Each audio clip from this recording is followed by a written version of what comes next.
ವೀಕ್ಷಕರೇ ನಮಸ್ಕಾರ. ಮೊನ್ನೆ ಅಷ್ಟೇ ಬಿಜೆಪಿ ರಾಜ್ಯ ಘಟಕದ ಅಧ್ಯಕ್ಷರಾಗಿರುವ BY ವಿಜಯೇಂದ್ರ ಅವರು ಒಂದು ಮಾತನ್ನು ಸ್ಪಷ್ಟವಾಗಿ ಹೇಳಿದರು. ನೋಡಿ, ಬಿಜೆಪಿ ಮುಂಬರುವ ದಿನಗಳಲ್ಲಿ 130ರಿಂದ 140 ಸ್ಥಾನಗಳನ್ನು ಗೆಲ್ಲುವ ಮೂಲಕ ಸ್ವಂತ ಬಲದ ಮೇಲೆ ಅಧಿಕಾರ ಹಿಡಿಯಲಿದೆ ಅಂತ ಸ್ಫೋಟಕವಾದ ಒಂದು ಹೇಳಿಕೆಯನ್ನು ನೀಡಿದ್ರು. ಕಾರ್ಯಕರ್ತರ ಅಪೇಕ್ಷೆ ಕೂಡ ಇದೇ ಆಗಿದೆ.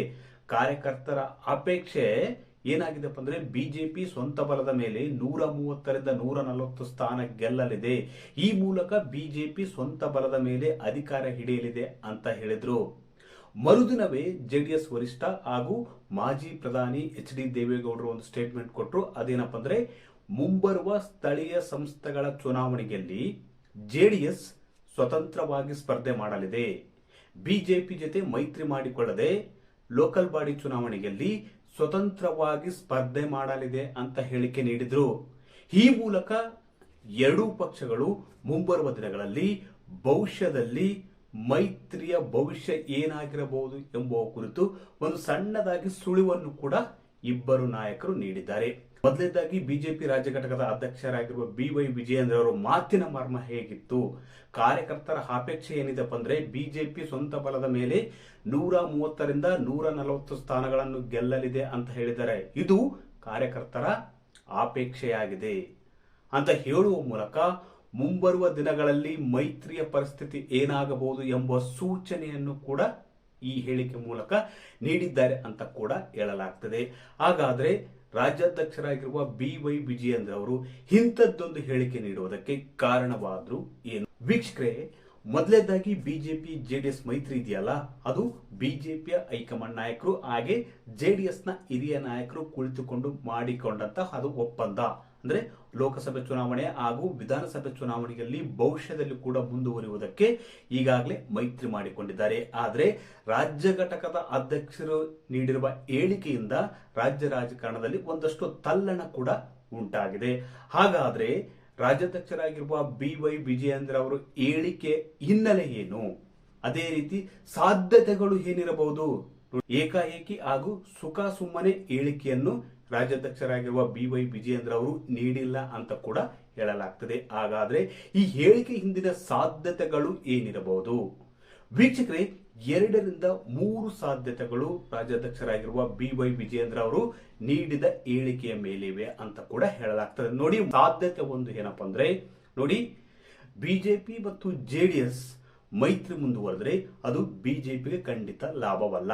ಅಂದ್ರೆ ಹಳೆ ಮೈಸೂರು ಭಾಗದಲ್ಲಿ ಜೆಡಿಎಸ್ ತನ್ನ ಭದ್ರ ನೆಲೆಯನ್ನು ಹೊಂದಿದೆ. ಮೈಸೂರು ಭಾಗ ಜೆಡಿಎಸ್ಗೆ ಭದ್ರಕೋಟೆ ಆಗಿದೆ.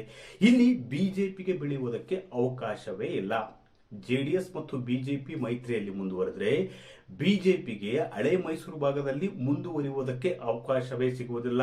ಇದರಿಂದ ಪಕ್ಷದ ಬೇರುಗಳು ಹಳೆ ಮೈಸೂರು ಭಾಗದಲ್ಲಿ ವಿಸ್ತರಣೆ ಆಗುವುದಲ್ಲ. ಅದೇ ರೀತಿ ಹಳೆ ಮೈಸೂರು ಭಾಗದಲ್ಲಿ ಹೆಚ್ಚಿನ ಸ್ಥಾನ ಪಡೆಯದೆ ಸ್ವಂತ ಬಲದ ಮೇಲೆ ಅಧಿಕಾರ ಹಿಡಿಯುವುದಕ್ಕೆ ಸಾಧ್ಯವಾಗುವುದಿಲ್ಲ ಅಂತ ಒಂದು ಹಿಂಟ್ ಕೊಡ್ತಾ ಇದ್ದಾರೆ BY ವಿಜಯೇಂದ್ರ ಅವರು. ನೋಡಿ, ಯಾವುದೇ ಕಾರಣಕ್ಕೂ ಬಿಜೆಪಿ ಸ್ವಂತ ಬಲದ ಮೇಲೆ ಅಧಿಕಾರ ಹಿಡಿಬೇಕಂದ್ರೆ ನಾವು ಸ್ವತಂತ್ರವಾಗಿ ಸ್ಪರ್ಧೆ ಮಾಡಬೇಕು. ಯಾರ ಜೊತೆ ಮೈತ್ರಿ ಮಾಡಿಕೊಳ್ಳದೆ ಸ್ವತಂತ್ರವಾಗಿ ಸ್ಪರ್ಧೆ ಮಾಡಿದಾಗ ಮಾತ್ರ ಸ್ವಂತ ಅಧಿಕಾರ ಹಿಡಿಯಲಿದ್ದೇವೆ ಅಂತ ಹೇಳ್ತಿದ್ದಾರೆ. ಅದು ಕಾರ್ಯಕರ್ತರ ಕೂಡ ಅಪೇಕ್ಷೆ ಆಗಿದೆ ಅಂತ BY ವಿಜಯೇಂದ್ರ ಅವರು ಹೇಳ್ತಿದ್ದಾರೆ. ಒಂದು ವೇಳೆ ಜೆಡಿಎಸ್ ಜೊತೆ ಮುಂದುವರೆದ್ರೆ ಹಳೆ ಮೈಸೂರು ಭಾಗದಲ್ಲಿ 45ರಿಂದ 50 ಸೀಟ್ ಕೇಳ್ತಾರೆ. ಅಷ್ಟು ಕೊಟ್ಟ ಮೇಲೆ ಬಿಜೆಪಿ ಸ್ಪರ್ಧೆ ಮಾಡುವುದಕ್ಕೆ ಅಲ್ಲಿ ಅವಕಾಶ ಇರುವುದಿಲ್ಲ. ಅತಿ ಹೆಚ್ಚಿನ ಸ್ಥಾನಗಳನ್ನು ಗೆಲ್ಲುವುದಕ್ಕೂ ಅವಕಾಶ ಇರುವುದಿಲ್ಲ. ಅದೇ ರೀತಿ ಪಕ್ಷ ಬೆಳೆಯುವುದಕ್ಕೂ ಕೂಡ ಅವಕಾಶವಿಲ್ಲ. ಹಳೆ ಮೈಸೂರು ಭಾಗದಲ್ಲಿ ಪಕ್ಷ ಬೆಳೆಯದೆ ಸ್ವಂತ ಬಲದ ಮೇಲೆ ಬಿಜೆಪಿ ರಾಜ್ಯದಲ್ಲಿ ಅಧಿಕಾರಕ್ಕೆ ಬರುವುದು ಸಾಧ್ಯವಿಲ್ಲ ಎಂಬ ಪರೋಕ್ಷವಾಗಿರುವ ಅಂಶವನ್ನು ಎತ್ತಿಡ್ತಿದ್ದಾರೆ BY ವಿಜಯೇಂದ್ರ ಅವರು. ಅಂದ್ರೆ ಯಾವುದೇ ಕಾರಣಕ್ಕೂ ಮೈತ್ರಿ ಮುಂದುವರೆದ್ರೆ ಬಿಜೆಪಿ ಸ್ವಂತ ಬಲದ ಮೇಲೆ ಮುಂದಿನ ದಿನಗಳಲ್ಲಿ ಅಧಿಕಾರ ಹಿಡಿಯುವುದಕ್ಕೆ ಸಾಧ್ಯವಿಲ್ಲ. ಹೀಗಾಗಿ ಮೈತ್ರಿ ಕುರಿತು ಯೋಚಿಸಬೇಕಾದ ಅಗತ್ಯವಿದೆ ಎಂಬ ಮುನ್ಸೂಚನೆಯನ್ನು ವಿಜಯೇಂದ್ರ ಅವರು ನೀಡುತ್ತಿದ್ದಾರೆ ಅಂತ ಕೂಡ ರಾಜಕೀಯ ವಲಯದಲ್ಲಿ ಚರ್ಚೆಯಾಗ್ತಿದೆ. ಸಾಧ್ಯತೆ 2 ಏನಪ್ಪ ಅಂದ್ರೆ, ನೋಡಿ, ಬಿಜೆಪಿ ಮತ್ತು ಜೆಡಿಎಸ್ ಮೈತ್ರಿ ಮಾಡಿಕೊಂಡಿವೆ. ಕಳೆದ ಲೋಕಸಭೆ ಚುನಾವಣೆಯಲ್ಲಿ 17 ಬಿಜೆಪಿ 2 ಸ್ಥಾನಗಳನ್ನು ಜೆಡಿಎಸ್ ಗೆದ್ದಿದೆ. ಒಟ್ಟು 19 ಸ್ಥಾನಗಳನ್ನು ರಾಜ್ಯದಲ್ಲಿ ಮೈತ್ರಿಕೂಟ ಗೆದ್ದಿದೆ. ಮುಂದಿನ ವಿಧಾನಸಭೆ ಚುನಾವಣೆಯಲ್ಲಿ ಬಿಜೆಪಿ ಮತ್ತು ಜೆಡಿಎಸ್ ಮೈತ್ರಿ ಜೊತೆಗೆ ಹೋದ್ರೆ ಹಳೆ ಮೈಸೂರು ಭಾಗದಲ್ಲಿ ಬಿಜೆಪಿಗೆ ಸಿಗುವುದು ಕಡಿಮೆ ಸ್ಥಾನ. ಅದೇ ರೀತಿ ಉತ್ತರ ಕರ್ನಾಟಕ ಅಂದ್ರೆ ಕಿತ್ತೂರು ಕರ್ನಾಟಕ, ಕಲ್ಯಾಣ ಕರ್ನಾಟಕದಲ್ಲಿ ಕೂಡ ಕೆಲ ಕ್ಷೇತ್ರಗಳಲ್ಲಿ ಜೆಡಿಎಸ್ ತನ್ನ ಪ್ರಾಬಲ್ಯವನ್ನು ಹೊಂದಿದೆ. ಕನಿಷ್ಠ 10ರಿಂದ 15 ಸ್ಥಾನಗಳಲ್ಲಿ ಜೆಡಿಎಸ್ ತನ್ನ ಪ್ರಾಬಲ್ಯವನ್ನು ಹೊಂದಿದೆ. ಇಂಥ ವೇಳೆ ಜೆಡಿಎಸ್ ಕೂಡ ಉತ್ತರ ಕರ್ನಾಟಕದ ಕಿತ್ತೂರು ಕರ್ನಾಟಕ, ಕಲ್ಯಾಣ ಕರ್ನಾಟಕದಲ್ಲಿ ಕೂಡ ಸ್ಥಾನಗಳನ್ನು ಕೇಳುವ ಅವಕಾಶ ಹೆಚ್ಚಿದೆ. ಅಂದ್ರೆ ಉತ್ತರ ಕರ್ನಾಟಕದಲ್ಲಿ ಕೂಡ ಜೆಡಿಎಸ್ ಬೆಳೆಯುವುದಕ್ಕೆ ಅವಕಾಶ ಕೇಳುತ್ತೆ. ಇದರಿಂದ ಬಿಜೆಪಿಗೆ ಕೂಡ ಅಲ್ಲಿ ಹಿನ್ನಡೆಯಾಗುತ್ತೆ. ಆದ್ರೆ ಹಳೆ ಮೈಸೂರು ಭಾಗದಲ್ಲಿ ಬಿಜೆಪಿ ಬೆಳವಣಿಗೆಗೆ ಸಹಕರಿಸುವುದಿಲ್ಲ ಮತ್ತು ಸಹಾಯಕ ಕೂಡ ಆಗುವುದಿಲ್ಲ. ಯಾಕಂದ್ರೆ 40ರಿಂದ 50 ಸೀಟು ಜೆಡಿಎಸ್ಗೆ ಕೊಟ್ಟಾಗ ಅಲ್ಲಿ ಗೆಲ್ಲುವಂತ ಕ್ಷೇತ್ರಗಳು ಬಿಜೆಪಿಯ ಕೈತಪ್ಪಿ ಹೋಗ್ತವೆ. ಆದ್ರೆ ಈಗಾಗಲೇ ಉತ್ತರ ಕರ್ನಾಟಕದಲ್ಲಿ ಕೆಲ ಕ್ಷೇತ್ರಗಳಲ್ಲಿ ಜೆಡಿಎಸ್ ಗೆದ್ದಿದೆ. ಈ ಕ್ಷೇತ್ರಗಳ ಟಿಕೆಟ್ಗಳನ್ನು ಕೂಡ ಜೆಡಿಎಸ್ ಪಟ್ಟು ಹಿಡಿಯುತ್ತೆ. ಆವಾಗ ಕೊಡಲೇಬೇಕಾದ ಅನಿವಾರ್ಯತೆ ಬಿಜೆಪಿಗೆ ಬರುತ್ತೆ. ಜೆಡಿಎಸ್ ಅನ್ನು ಹಳೆ ಮೈಸೂರು ಭಾಗದಲ್ಲಿ ಸದೃಢಗೊಳಿಸುವ ಜೊತೆಗೆ ಕರ್ನಾಟಕ ಭಾಗದಲ್ಲಿ ಕೂಡ ಜೆಡಿಎಸ್ ಅನ್ನು ಬಲಪಡಿಸುವ ಪ್ರಯತ್ನ ಬಿಜೆಪಿಯಿಂದಲೇ ಆಗುತ್ತೆ ಎಂಬ ಕಳವಳವನ್ನು ಈ ಮೂಲಕ ವಿಜಯೇಂದ್ರ ಅವರು ವ್ಯಕ್ತಪಡಿಸಿದ್ದಾರೆ ಅಂತ ಹೇಳಲಾಗ್ತದೆ. ಅಂದ್ರೆ ಕಾರ್ಯಕರ್ತರ ಅಪೇಕ್ಷೆ ಏನಿದೆಪ್ಪ ಅಂದ್ರೆ ಸ್ವಂತ ಬಲದ ಮೇಲೆ ಬಿಜೆಪಿ ಅಧಿಕಾರಕ್ಕೆ ಬರಬೇಕು. 130ರಿಂದ 140 ಸ್ಥಾನ ಪಡಿಬೇಕಂದ್ರೆ ಅದು ಸ್ವಂತ ಬಲದ ಮೇಲೆ ಸ್ಪರ್ಧೆ ಮಾಡಬೇಕು. ಅಂದಾಗ ಮಾತ್ರ ಬಿಜೆಪಿಗೆ ಸ್ವಂತ ಬಲದ ಮೇಲೆ ಅಧಿಕಾರ ಹಿಡಿಯುವುದಕ್ಕೆ ಸಾಧ್ಯ. ಅಂದ್ರೆ ಜೆಡಿಎಸ್ ಜೊತೆ ಮೈತ್ರಿ ಬೇಡ ಎಂಬ ಅಪೇಕ್ಷೆ ಕಾರ್ಯಕರ್ತರಲ್ಲಿದೆ ಎಂಬ ಅಂಶವನ್ನು ವಿಜಯೇಂದ್ರ ಅವರು ಎತ್ತಿ ಹಿಡಿಯುತ್ತಿದ್ದಾರೆ. ಈ ಮೂಲಕ ಹೈಕಮಾಂಡ್ಗೆ ತಿಳಿಸುವ ಒಂದು ಪರೋಕ್ಷ ಪ್ರಯತ್ನವನ್ನು ರಾಜ್ಯಾಧ್ಯಕ್ಷರಾಗಿರುವ BY ವಿಜಯೇಂದ್ರ ಅವರು ಮಾಡುತ್ತಿದ್ದಾರೆ ಅಂತ ಕೂಡ ಹೇಳಲಾಗ್ತದೆ. ಅದೇ ರೀತಿ ರಾಜ್ಯಾಧ್ಯಕ್ಷರಾಗಿರುವ BY ವಿಜಯೇಂದ್ರ ಇಂಥದ್ದೊಂದು ಹೇಳಿಕೆ ನೀಡುವುದಕ್ಕೆ ಅಂದ್ರೆ ಸ್ವಂತ ಬಲದ ಮೇಲೆ ಬಿಜೆಪಿ 130ರಿಂದ 140 ಸ್ಥಾನ ಗೆಲ್ಲಲಿದೆ ಅಂತ ಹೇಳುವುದಕ್ಕೆ ಸಾಧ್ಯತೆ 3 ಏನಪ್ಪ ಅಂದ್ರೆ ಜೆಡಿಎಸ್ ಇದೆಯಲ್ಲ ವಿಶ್ವಾಸಾರ್ಹತೆಗೆ ಯೋಗ್ಯವಲ್ಲ ಎಂಬ ಸಂದೇಶವನ್ನು ಕೂಡ ಪರೋಕ್ಷವಾಗಿ ನೀಡುತ್ತಿದ್ದಾರೆ ಅಂತ ಹೇಳಲಾಗ್ತದೆ. ಯಾಕಂದ್ರೆ ನೋಡಿ 2006ರಲ್ಲಿ ಬಿಜೆಪಿ ಮತ್ತು ಜೆಡಿಎಸ್ ಮೈತ್ರಿ ಮಾಡಿಕೊಂಡು ರಾಜ್ಯದಲ್ಲಿ ಒಂದು ಅತ್ಯುತ್ತಮ ಆಡಳಿತವನ್ನೇ ಕೊಟ್ಟರು. 20 ವರ್ಷಗಳ ಹಿಂದೆ ನೀಡಿದಂತಹ ಆಡಳಿತ ಇವತ್ತಿಗೂ ಕೂಡ ಚಿರಪರಿಚಿತವಾಗಿದೆ.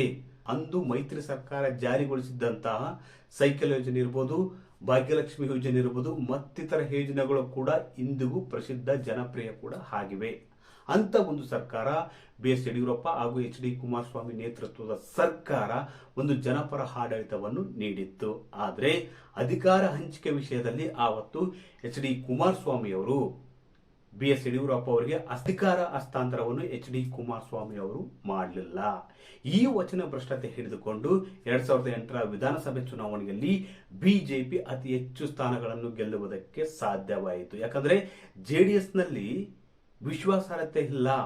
ಜೆಡಿಎಸ್ ಪರಿಸ್ಥಿತಿಗೆ ತಕ್ಕಂತೆ ಹೊಂದಿಕೊಳ್ಳುವ ಪಕ್ಷ ಎಂಬ ಮನೋಭಾವ ಬಿಜೆಪಿ ನಾಯಕರಲ್ಲಿದೆ. ಬಹುತೇಕ ಮೈತ್ರಿ ನಿರ್ಣಯ ಮಾಡುವುದು ಅಂದ್ರೆ ಮುಂಬರುವ ವಿಧಾನಸಭೆ ಚುನಾವಣೆ ಮತ್ತು ಲೋಕಸಭೆ ಚುನಾವಣೆ ಇರಬಹುದು. ಈ ಮೈತ್ರಿ ಇರಬೇಕೋ ಬೇಡವೋ ಎಂಬುದನ್ನು ನಿರ್ಣಯ ಮಾಡುವುದು ಇಲ್ಲಿ ರಾಜ್ಯದಲ್ಲಿ ಮಾಡುವುದಿಲ್ಲ. ಬಹುತೇಕ ಕೇಂದ್ರದಲ್ಲಿ ಪ್ರಧಾನಿ ನರೇಂದ್ರ ಮೋದಿ ಹಾಗೂ ಕೇಂದ್ರ ಗೃಹ ಸಚಿವರಾಗಿರ್ತಕ್ಕಂಥ ಅಮಿತ್ ಶಾ ಅವರು ಮೈತ್ರಿ ನಿರ್ಧಾರವನ್ನು ಮಾಡ್ತಾರೆ. ಮೈತ್ರಿಯ ಭವಿಷ್ಯವನ್ನು ನಿರ್ಧಾರ ಮಾಡ್ತಾರೆ. ಆದ್ರೆ ಮೈತ್ರಿಯಿಂದ ಆಗಬಹುದಾದ ಲಾಭ ಮತ್ತು ನಷ್ಟ ಅಂದ್ರೆ ಜೆಡಿಎಸ್ ಮೈತ್ರಿಯಿಂದ ಬಿಜೆಪಿಗೆ ಆಗಬಹುದಾದಂತ ಲಾಭ ನಷ್ಟದ ಕುರಿತು ಪರೋಕ್ಷವಾಗಿ ವಿಜಯೇಂದ್ರ ಅವರು ಹೇಳುವುದಕ್ಕೆ ಪ್ರಯತ್ನ ಮಾಡ್ತಿದ್ದಾರೆ. ಅಂದ್ರೆ ಜೆಡಿಎಸ್ ಜೊತೆ ನಾವು ಮುಂದುವರೆದ್ರೆ ನಮಗೆ ಲಾಭ ಆಗುವುದಿಲ್ಲ. ಬಹುತೇಕ ಇದು ಲಾಭವಾಗುವುದು ಜೆಡಿಎಸ್ಗೆ. ಭವಿಷ್ಯದಲ್ಲಿ ಕೂಡ ನಾವು ಸ್ವಂತ ಬಲದ ಮೇಲೆ ಅಧಿಕಾರಕ್ಕೆ ಬರುವುದಕ್ಕೆ ಸಾಧ್ಯವೇ ಇಲ್ಲ. ಮೈತ್ರಿ ಇದ್ರೆ ಸ್ವಂತ ಬಲದ ಮೇಲೆ ಅಧಿಕಾರಕ್ಕೆ ಬರುವುದಕ್ಕೆ ಸಾಧ್ಯವಿಲ್ಲ. ಮೈತ್ರಿ ಇಲ್ಲದೆ ಇದ್ರೆ ಹಳೆ ಮೈಸೂರು ಭಾಗದಲ್ಲಿ ಅತಿ ಹೆಚ್ಚು ಸ್ಥಾನಗಳನ್ನು ಗೆಲ್ಲುವುದಕ್ಕೆ ಅವಕಾಶವಿದೆ. ಯಾಕಂದ್ರೆ ನೋಡಿ 2018ರ ವಿಧಾನಸಭೆ ಚುನಾವಣೆಯಲ್ಲಿ BS ಯಡಿಯೂರಪ್ಪ ನೇತೃತ್ವದಲ್ಲಿ ಹಳೆ ಮೈಸೂರು ಭಾಗದಲ್ಲಿ ಬಿಜೆಪಿ 18ಕ್ಕಿಂತ ಹೆಚ್ಚು ಸ್ಥಾನಗಳನ್ನು ಗೆದ್ದಿತ್ತು. ಒಂದು ವೇಳೆ ಮುಂದಿನ ದಿನಗಳಲ್ಲಿ ಭವಿಷ್ಯದಲ್ಲಿ 25ಕ್ಕಿಂತ ಹೆಚ್ಚಿನ ಸ್ಥಾನಗಳನ್ನು ಗೆದ್ರೆ ಅದೇ ರೀತಿ ಬಿಜೆಪಿ ಭದ್ರಕೋಟೆ ಆಗಿರ್ತಕ್ಕಂಥ ಉತ್ತರ ಕರ್ನಾಟಕ, ಕರಾವಳಿ ಬೆಲ್ಟ್, ಮಧ್ಯ ಕರ್ನಾಟಕದಲ್ಲಿ ಆಟೋಮೆಟಿಕ್ ಆಗಿ ಅತಿ ಹೆಚ್ಚು ಸ್ಥಾನ ಗೆಲ್ಲುತ್ತೆ ಬಿಜೆಪಿ. ಹಳೆ ಮೈಸೂರು ಭಾಗದಲ್ಲಿ 30ಕ್ಕೂ ಹೆಚ್ಚು ಸ್ಥಾನ ಗೆದ್ರೆ ಬಹುತೇಕ ಬಿಜೆಪಿ ಸ್ವಂತ ಬಲದ ಮೇಲೆ ಅಧಿಕಾರಕ್ಕೆ ಬಂದಂತೆ. ಹೀಗಾಗಿ ಇವೆಲ್ಲ ಅಂಶಗಳನ್ನು ಒಳಗೊಂಡು ಮತ್ತು ಕಾರ್ಯಕರ್ತರ ಅಪೇಕ್ಷೆ ಹೀಗಿದೆ ಎಂಬುದನ್ನು BY ವಿಜಯೇಂದ್ರ ಅವರು ಹೈಕಮಾಂಡ್ ನಾಯಕರಿಗೆ ಮನವರಿಕೆ ಮಾಡಿಕೊಡುವ ಒಂದು ಪ್ರಯತ್ನ ಮಾಡುತ್ತಿದ್ದಾರೆ. ಈ ನಿಟ್ಟಿನಲ್ಲಿ ಇಂಥದ್ದೊಂದು ಹೇಳಿಕೆ ನೀಡಿದ್ದಾರೆ ಅಂತ ಹೇಳಲಾಗ್ತದೆ. ಒಟ್ಟಾರೆಯಾಗಿ ಬಿಜೆಪಿ ರಾಜ್ಯ ಘಟಕದ ಅಧ್ಯಕ್ಷರಾಗಿರುವ BY ವಿಜಯೇಂದ್ರ ಅವರು ಪಕ್ಷ ಸ್ವಂತ ಬಲದ ಮೇಲೆ 130ರಿಂದ 140 ಸ್ಥಾನಗಳನ್ನು ಗೆಲ್ಲಲಿದೆ ಅಂತ ಹೇಳಿರುವುದು. ಅದೇ ರೀತಿ ಜೆಡಿಎಸ್ನ ವರಿಷ್ಠ ಮಾಜಿ ಪ್ರಧಾನಿ HD ದೇವೇಗೌಡರು ಮುಂಬರುವ ಸ್ಥಳೀಯ ಸಂಸ್ಥೆಗಳ ಚುನಾವಣೆಯಲ್ಲಿ ಜೆಡಿಎಸ್ ಏಕಾಂಗಿಯಾಗಿ ಸ್ಪರ್ಧೆ ಮಾಡಲಿದೆ ಅಂತ ಹೇಳಿರುವುದು ಕೂಡ ಮೈತ್ರಿ ಮುಂದುವರಿಯುವ ಕುರಿತು ಈ ಇಬ್ಬರು ನಾಯಕರು ಅಡ್ಡಗೋಡೆ ಮೇಲೆ ದೀಪ ಬಿಟ್ಟಂತೆ ಮಾತನಾಡಿರುವುದು ರಾಜ್ಯ ರಾಜಕಾರಣದಲ್ಲಿ ತುಂಬಾ ಕುತೂಹಲಕ್ಕೆ ಎಡೆ ಮಾಡಿಕೊಟ್ಟಿದೆ. ವೀಕ್ಷಕರೇ, ಈ ಮಾಹಿತಿ ಇಷ್ಟವಾದಲ್ಲಿ ವಿಡಿಯೋ ಶೇರ್ ಮಾಡಿ, ಲೈಕ್ ಮಾಡಿ, ಕಮೆಂಟ್ ಮಾಡಿ.